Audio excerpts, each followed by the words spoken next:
अस्सलामु अलैकुम वरहमतुल्लाहि वबरकातुहू। उम्मीद है कि आप सब खैरियत से होंगे। आज हम बात करेंगे वज़ू की सुन्नतों के बारे में।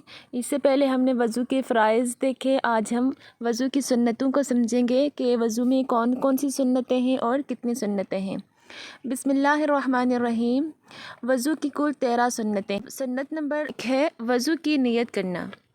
वज़ू की नीयत से मुराद है कि जब हम वज़ू करने का इरादा करते हैं, जब हम किसी काम के लिए अगर नमाज़ पढ़नी है हमने, तो उसके लिए हम वज़ू कर रहे हैं तो हमने दिल में इरादा करना है कि हम नमाज़ के लिए वज़ू कर रहे हैं। अगर कोई और तहारत हासिल करने के लिए आप वज़ू कर रहे हैं तो उसका भी आपने दिल में इरादा करना है कि हम इस काम के लिए वज़ू कर रहे हैं। अगर कुरान पाक पढ़ना मकसद है तो उसके लिए पहले हमने इरादा करना है दिल में कि हम कुरान पाक हम पढ़ने लगे हैं तो हमने इसके लिए हम वज़ू कर रहे हैं, या अल्लाह पाक के हैं तो उसका पहले से आपने दिल में इरादा करना है कि हम इसके लिए वज़ू कर रहे हैं। तो वज़ू की नीयत से ये मुराद है। और अगर आप ज़ुबान से भी ये बात कह दें कि हमने इस काम के लिए वज़ू करना है, कुरान पढ़ने के लिए वज़ू कर रहे हैं या नमाज के लिए वज़ू कर रहे हैं, तो ये भी मुस्तहब है। सुन्नत नंबर 2 है बिस्मिल्लाह पढ़कर वज़ू शुरू करना। जब हम वज़ू शुरू करें तो उससे पहले हम बिस्मिल्लाह पढ़ लें। जब हमने इरादा बना लिया, जब हमने नीयत कर ली वज़ू की, तो हमें बिस्मिल्लाहिर्रहमानिर्रहीम पढ़ेंगे और फिर वज़ू शुरू करेंगे। इसके अलावा अगर आपको वज़ू की कोई दुआ आती है वो भी आप पढ़ सकते हैं, सुन्नत है पढ़ना। और जैसे कलिमात ला इलाहा इल्लल्लाह पढ़ना या अल्हम्दुलिल्लाह कह देना, ये भी सुन्नत है। अगर तो आप वाशरूम के अंदर वज़ू कर रहे हैं फिर तो आप ये कलिमात नहीं कह सकते, ना बिस्मिल्लाह पढ़ सकते हैं। हाँ, अगर आप वाशरूम से बाहर हैं, पाक जगह में हैं, जब वज़ू हम करेंगे तो हमने अज़ू को 3 बार धोना है। तो हम हाथों को जब धोएंगे तो उनको भी हम 3 मरतबा कलाई तक धोएंगे। अगर पहले से आपके हाथ पे कोई नजासत वगैरह नहीं लगी हुई, कोई गंदगी नहीं लगी हुई, आपके हाथ पहले से पाक हैं, तो आप 3 मरतबा अच्छी तरह से हाथों को धोकर वज़ू शुरू कर सकते हैं। नहीं थे तो पहले आपने हाथों को पाक करना है, उसके बाद से हम वज़ू के लिए हाथ धोएंगे। वज़ू की सुन्नत नंबर 4 है मिसवाक करना, और अगर मिसवाक ना हो तो उंगली से दांतों को मलना। मिसवाक करने से मुराद है कि जब आप वज़ू शुरू करते हैं तो बीच में भी आप जैसे ही आप कुल्ली करेंगे तो आप उस टाइम मिसवाक भी कर सकते हैं, यानी 3 मरतबा नीचे वाले दांतों पे मिसवाक को फेर लें दाएं साइड में, और 3 मरतबा बाएं साइड के नीचे वाले दांतों। अगर मिसवाक नहीं मिलता तो आप उंगली को इसी तरीके से दांतों पे फेर लें, तो वो भी मिसवाक वाली सुन्नत अदा हो जाती है। सुन्नत नंबर 5 है 3 बार कुल्ली करना। 3 बार हमने कुल्ली करनी है। और कुल्ली की भी ये सूरत है कि अगर हम रोज़ेदार नहीं हैं तो हमने 3 बार कुल्ली करनी है, और हमने हर बार नया पानी लेना है। एक ही पानी से हमने 3 बार कुल्ली नहीं करनी है, अपने हाथ में हमने 3 बार नया पानी लेना है, यानी जुदा जुदा पानी लेना है, और 3 बार हमने कुल्ली करनी है। और कुल्ली हमने करनी है और हमने पानी को हलक तक लेके जाना है। जब हम कुल्ली करेंगे, अगर हम रोज़े की हालत में नहीं हैं तो हम कुल्ली के पानी को हलक तक लेके जाएंगे और अच्छी तरह से कुल्ली करेंगे।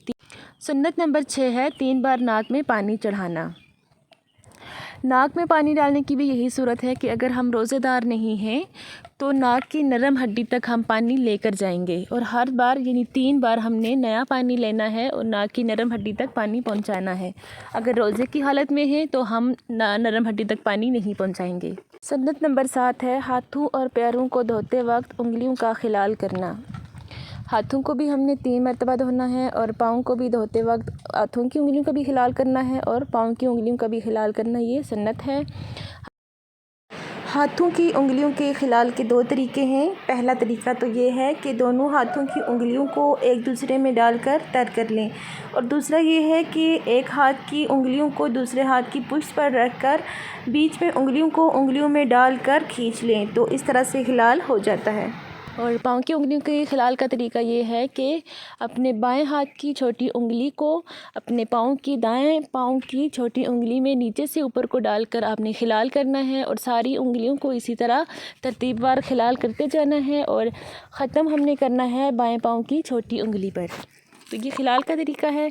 हाथों और पाँव का खिलाल हमने इस तरीके से करना है। और अगर पाँव की उंगलियां मिली हुई नहीं हैं तो पाँव के पानी के बीच में भी पाँव डालकर, अगर पानी से तर हो जाते हैं आपके पाँव, यानी कोई जगह खुशक नहीं रहती, तो उस तरह से भी हो जाता है वज़ू, खिलाल की ज़रूरत नहीं है। लेकिन अगर मिली हुई हैं उंगलियां, पानी बीच में नहीं जा रहा, तो उस सूरत में आपने खिलाल करना है, वाजिब है। وضو کی سنت نمبر 8 ہے ہر عضو کو 3 بار دھونا۔ ہر عضو کو ہم نے 3 بار دھونا ہے، یعنی ہاتھ بھی اگر ہم دھوئیں گے، جب ہم شروع کرتے ہیں وضو تو ہاتھ دھوتے ہیں، جب 3 بار دھونا ہے، 3 بار کلی کرنا ہے، 3 بار ناک میں پانی ڈالنا، ہر عضو کو ہم نے 3 بار دھونا ہے۔ سنت نمبر 9 ہے 1 مرتبہ پورے سر کا مسح کرنا۔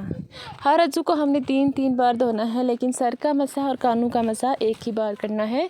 سر کے مسح کا طریقہ یہ ہے کہ آگے سے ہم نے اپنے دونوں ہاتھوں کو گلا کر کے کم سے کم مسح میں 3 انگلیاں ہوں، اس سے 1 یا 2 نہیں، 3 انگلیاں کم سے کم، ہم 3 انگلی سے مسح کرنا ہم نے، تو گلا کر کے ہم نے آگے سے پیچھے کی جانب اور پھر پیچھے سے آگے کی جانب لے کر آنا ہے۔ سنت نمبر 10 ہے سر کے مسح کے ساتھ کانوں کا مسح کرنا۔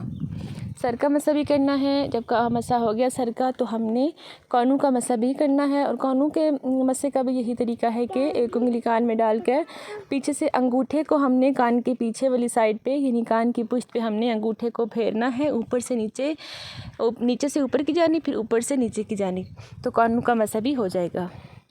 اس کے بعد سنت نمبر 11 ہے عضو کو پے در پے دھونا، یعنی ایک عضو کے خشک ہونے سے پہلے ہم نے دوسرے عضو کو دھو لینا ہے۔